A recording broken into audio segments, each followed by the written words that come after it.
আমি আছি চট্টগ্রামের নতুন ব্রিজ এলাকায়। চট্টগ্রাম কক্সবাজার মহাসড়কের একেবারে নগরীর প্রবেশমুখ।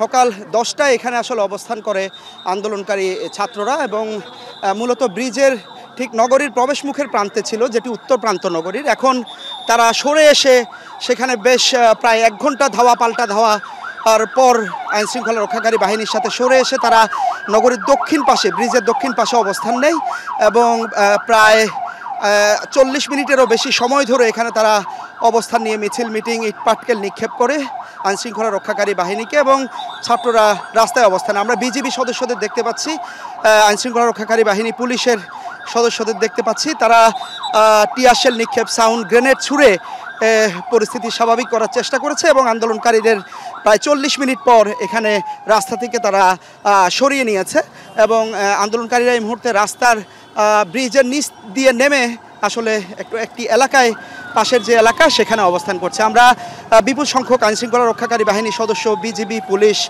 এবং অন্যান্য বাহিনীর সদস্যদের দেখতে পাচ্ছি। ম্যাজিস্ট্রেটও আছেন এখানে সাথে। পুরো এলাকা আসলে অনেকটা থমথমে পরিস্থিতি, ভয়াবহ অবস্থা পুরো 1 কিলোমিটার এলাকা জুড়ে এখানে। এবং আপনি দেখছেন যে ব্রিজের দুপাশে অসংখ্য যানবাহন আটকা পড়ে আছে দীর্ঘ সময় ধরে। এই মুহূর্তে পরিস্থিতি কিছুটা স্বাভাবিক করেছে আইনশৃঙ্খলা রক্ষাকারী বাহিনী এবং যান চলাচলও কিছুটা স্বাভাবিক হয়েছে। অর্থাৎ প্রায় সকাল 10টার পরে যে যানবাহন চলাচল বন্ধ হয়ে যায়, সেটি প্রায় 3 ঘন্টা পর এসে সেই সড়কটি স্বাভাবিক করতে সক্ষম হয় পুলিশ। এবং আমরা দেখছি যে মহাসড়কটি ধরে নতুন ব্রিজ পার হয়ে যানবাহনগুলো কক্সবাজারের দিকে যাচ্ছে। এবং তবে কক্সবাজার থেকে যেই সড়কটি চট্টগ্রামের দিকে এসেছে সেটি এখনও কিন্তু বন্ধ। চট্টগ্রামে বলা যায় এই জায়গায় আন্দোলনকারীরা সকাল থেকে অবস্থান নিয়ে পিকেটিং করছে এবং এর বাইরে পুরো শহরের পরিস্থিতি যদি বলি, সেখানেও কিন্তু থমথমে অবস্থা।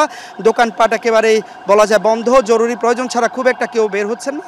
ঢাকা চট্টগ্রাম মহাসড়কেও যেহেতু বিভিন্ন জায়গায় সংঘর্ষ চলছে, সেই মহাসড়কেও অন্য সময়ের তুলনায় যানবাহন চলাচল কিন্তু অনেকটাই কম।